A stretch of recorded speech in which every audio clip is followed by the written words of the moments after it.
ជីវិតរបស់យើងគ្រប់គ្នាគឺវារមែងតែងតែជួបនៅបញ្ហាក៏ប៉ុន្តែអ្វីដែលសំខាន់គឺសមត្ថភាពរបស់យើងតើយើងមានសមត្ថភាព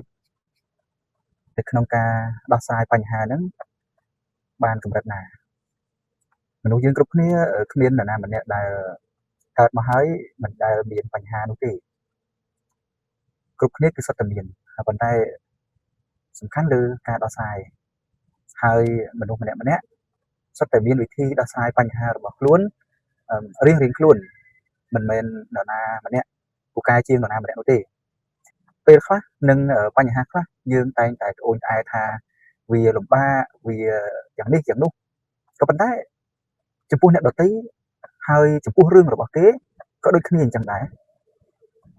រឿងខ្លះក៏គេជួបហើយក៏គេមានអារម្មណ៍ថាលំបាកមានអារម្មណ៍ថាហត់នឿយនឹងការដោះស្រាយដូចយើងអញ្ចឹងដែរក៏ប៉ុន្តែ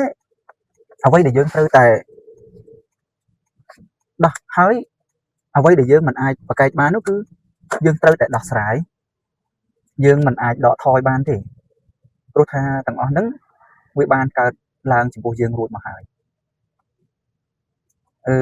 ញ្ចឹងយើងមានតែដោះស្រាយវាទៅ